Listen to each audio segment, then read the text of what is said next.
And now we're down to our final speaker for the evening. And I called him up to have a quick chat like I do with everybody before they get up. And then before I realized it, we've been talking on the phone for like the better part of an hour.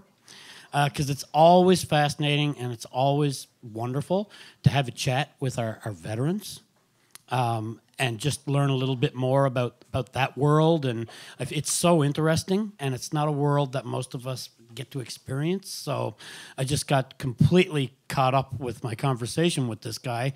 And by the end of it, I kept thinking of the song by Stompin' Tom, "I've Been Everywhere, Man." Because this guy has been everywhere, man.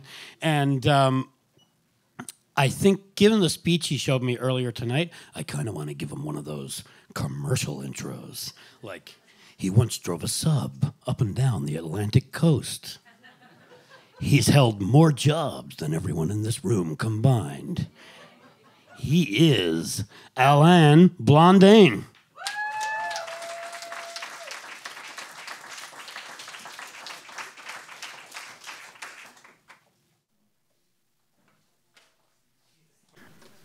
All right, ladies and gentlemen. So, I'm Alain Blondin. I'm damaged goods a little bit, so I'm not going to be able to speak right off the cuff as the other professionals who were up here earlier tonight. So I have my notes here. The nature of my injuries makes it so that my memory, my short-term memory, is pretty bad. So I almost have to read my script, but I'm pretty good at it, so I hope you can bear with me. I've been told that I've had an interesting life, and you don't have to take my word for it. When I was assigned to NORAD in Colorado Springs, Colorado, my American friends used to call me the most interesting man in the world. And I was told that the guy from the Dos Equis commercial had nothing on me, but that I was the real deal.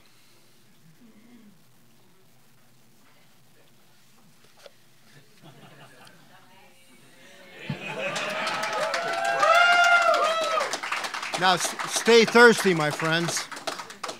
I've been a carpenter, a log house builder, Cold War submarine mechanic, a diver, a theologian, a church minister, a truck driver, CEO of a hydraulics company, a school bus driver, a vacuum cleaner salesman, the officer of the watch of destroyers and frigates, a writer, a public affairs officer, and an Afghanistan war veteran, among a few other things.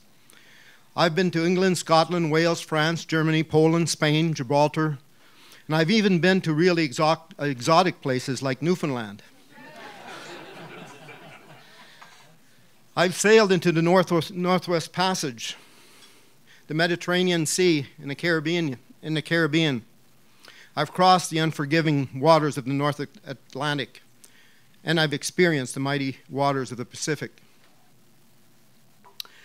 Yet, I started out as a very shy, introverted little guy. I was born in a small village of less than 1,000 people in western Quebec. I was the oldest of 6 children and grew up in a 900-square-foot farmhouse. And for a while, we didn't even have a bathroom. I've milked cows by hand and made hay using a simple pitchfork without a baler. I started working hard when I was barely a teenager. We were part of the French-Canadian working class. I didn't learn English until later in life. I learned it on the streets, on my own. I first joined the Navy because I was broken-hearted and running away from a woman. And I went straight to submarines in 1982. The Cold War was still going on then, and the 1st Canadian Submarine Squadron was very busy. So busy that less than 4 years later, after meeting the most beautiful woman in the world, and by the way, Steve, I met her in a bar in Halifax here. I met her in July, and by June of the following year, less than a year later, we were married. And less than a year after that, we had our first child, and less than a year after that, we had our second child.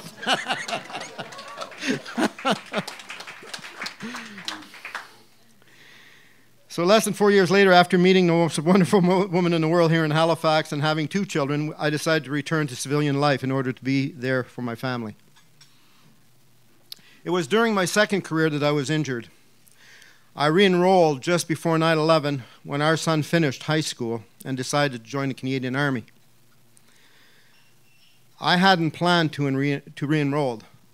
I just happened to be at the recruiting center with our son when the recruiter challenged me to consider going back in as an officer after discovering I was in possession of a degree and looking for a job. So we joined up together. My son and I, my older son and I joined up together. He joined the Army, I joined the Navy. My injuries happened at various times during my second career. They are of the invisible type, the kind that psychologists call moral injuries. And now that young man who was up here from Sierra Leone, you mentioned General Dallaire. He's a friend of mine. And General Dallaire suffers moral injuries. Now, it was explained to me that the best way to understand those kinds of injuries is to think of victims of rape. Rape is a physical assault, but the most significant and long-lasting injuries sustained by rape victims are the moral ones.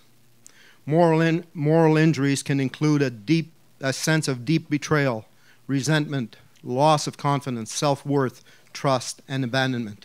Issues that can lead to a lot of deep-seated anger, fear, anxiety, paranoia, and despair that can cause a lot of havoc in a person's ability to deal with everyday life. I can't pinpoint an individual event that caused my injuries. When I came back from each mission, I had to fill out paperwork to indicate whether I'd suffered any injuries and if I required any follow-up. Each time I filled out those questionnaires, I wasn't able to pin down anything specific, so I responded I was okay. I remember various things, though. I remember becoming furious when I asked for support from my superiors in resolving delicate situations where people's lives were at stake, and feeling that my superiors were not taking this situation seriously enough. I was personally involved when journalists under my care in Afghanistan were injured in IED blasts and convoys I had sent them on. I felt deeply responsible. I also felt terribly responsible when I gave the thumbs up for Melissa Fung, the CBC journalist who was abducted in Afghanistan. She was my friend. I gave the thumbs up for her to act independently without our protection for that assignment when she ended up abducted by the enemy and held captive in a cave for almost a month. Fortunately, it turned out okay, but she went through hell in that cave. There were 25 young soldiers who died during my tour, and I was responsible for collecting anecdotes from their friends and colleagues within hours of every one of their deaths, so that I could write an appropriate statement to honor their lives, honor their memory, so that our general, the commander of the task force, would be able to share it with Canadians back home. Now this was a special tribute that we started that during our tour, but it was damn hard, because you had to confront soldiers that were dealing with the pain of losing a colleague, and all they saw in me was a guy that was nosing around their pain and wanting this personal information about their best buddy who just died. And every time they told me to go to hell. They didn't want to talk to me, and I had to every time explain to them how important this was, and pull this information about this guy who loved to play the guitar, or who was this really gruff-looking guy, but he was really a loving teddy bear for his kids, or who loved to work on cars, and all of this information that would take away this idea that it was just another number, but made him a real person, and we would share that with Canadians. These were mostly young men about the same age as our own sons. I also witnessed horrible injuries at the Royal 3 Hospital on the base. There was a 3-month period where we had more injured Afghan children there than coalition soldiers. I used to take journalists there regularly. One of the photos that I took made it on the front cover of Canada's nursing magazine. It was of Marzia, a young preteen Afghan girl who had lost her left leg high above the knee. She had undergone over 30 surgeries because of an insurgent rocket-propelled grenade attack. Now, there's something that happens in war and conflict, and I'm sure you can identify with that. When you see tons of people hurt, after a while you become almost immune to it. But then you focus on one. You see one person get hurt, and that one you remember, right? And I remember Marzia. I remember Marzia really clearly. And I remember focusing, David Common from the CBC, he's on radio morning, CBC, he's a really good friend of mine, and we focus on young Marzia, and we actually got money for her to get a prosthetic leg. We can't do that for everybody, but I remember we got a leg for her. All this to say that I didn't know what those memories were doing to me. Many who suffer these types of injuries don't get properly diagnosed. In my case, it took more than 7 years for me to recognize that I needed help. Part of it was also time for the medical staff to recognize that I needed help with my mental state, and then to finally receive the care I needed to begin the healing process. Then finally one day, 3 years ago, I was severely triggered by an event in my office at National Defense Headquarters in Ottawa, and I suffered a complete mental breakdown. Following that event, I saw my doctor and told him I was discouraged, that I planned to quit the military, that I felt that if I went back to the office, I was likely to hurt someone. I was full of anger. When I told this to my doctor, his reaction, immediate action, was that I shouldn't tell him that. Yeah. And when my doctor said that I shouldn't tell him that, my reaction is I was triggered again. Yeah, I'm a public affairs officer. I've worked for generals and admirals at the highest level. I've worked directly for the Prime Minister's office. You know, when Putin invaded Ukraine, I was the one selected to go with Prime Minister Harper to Poland. I've worked at the highest levels of government, writing messages at the highest levels. And what do we say? What does a military say to its soldiers about mental health? Talk about it. Don't hide it. And I'm one of the guys who writes those messages, and I talk to my doctor, and I tell him, I open my heart to him. What does he tell me? Don't tell me. I just lost it. So I was triggered. I knew that was wrong. I had to make him realize that. My anger flared, and it was suddenly turned towards him. But I like that guy. I really like my doctor. Why was he saying such a stupid thing? If I couldn't tell him how I really felt, who the hell was I supposed to tell? What was I supposed to do with all that anger that was eating me? Sometimes anger is the very thing that is needed to effect change. So I confronted him, and he finally did pay attention, and it was like a light went on. He realized what happened, and he apologized. He got me the help I needed, and I finally got a proper diagnostic for my trauma. Then the healing began, and it was tough to go at first, and a lot of medication and therapy. I spent over 35 hours a week in therapy and had over a dozen specialists following me for the best part of a year. The key part was in asking for help and finding the right people. A big part of my recovery was when I realized and accepted that I wasn't going to be able to pursue my military career. The day I hung up my uniform was a very sad day. I'm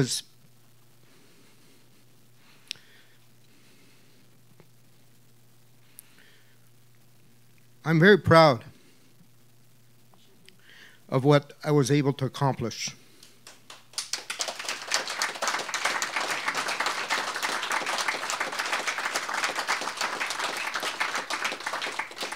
despite the late time at which I enrolled. I was 42 years old when I put back the uniform on. I was training with guys that were half my age, and I passed through every test.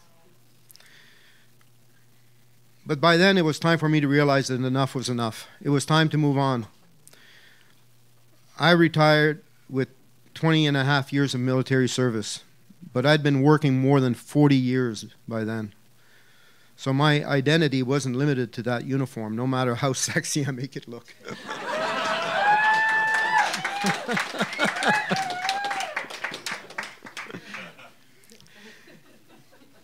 As soon as I could, I got hooked up with a good psychotherapist and focused on various cognitive means to try and better control my anger, anxiety, and other symptoms.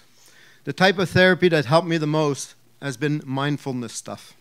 After a while, I was noticing that some of the medication I was taking was causing me more harm than good. I progressed in my PTSD therapy to the point where I got rid of all my mental health medication.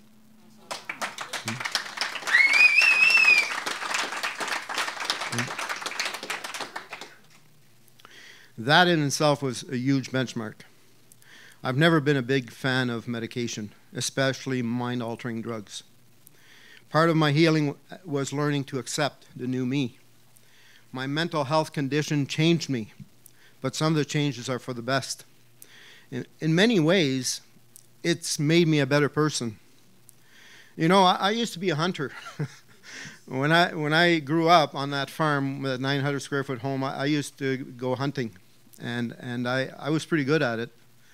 I had 3 guns. I had a gun rack, and I used to drive around in a pickup truck back in the 70s. Oh, yeah. And I used to fish. I used to do all that stuff. And I just moved to Nova Scotia last year, and we used to live by a river, and there's pickerel in that river. I used to be able to throw a line from my back deck right in the river, and there was pickerel in that river. Oh, yeah, walleye. Yeah, imagine. And my neighbor would come to the house and give me a walleye. And the last time he gave me walleye, fresh walleye, I couldn't even fillet it. I started crying. I've become a wimp. I couldn't kill it. I can't even drive over a roadkill. It's changed me that much. I'm much more aware now of the pain around me than I ever was. With this new empathy comes new opportunities, though, to embrace life beyond PTSD. I've heard that sometimes life closes a door, but it opens a window. I see my condition as a window of opportunity. I'm still relatively young. I didn't quite make Freedom 55, but here I am at 58, slightly battered and bruised, but still seaworthy. We are in a pretty good financial position, about to build our dream home in a tourist community close to one of the nicest beaches in Nova Scotia on a big private lot with a gorgeous view of the Atlantic. I've got tons of stuff on my bucket list. I'm a motorcyclist. We live we're building a house near Queensland Beach, right off of Hubbards. Yeah. I've got a beautiful wife on my arm, 2 wonderful sons, and a bunch of fine grandchildren to spoil. So PTSD isn't easy, but I've learned that it doesn't have to define me. I've got a great life, and I'm going to have fun with it. All I've got left to say now is stay thirsty, my friends.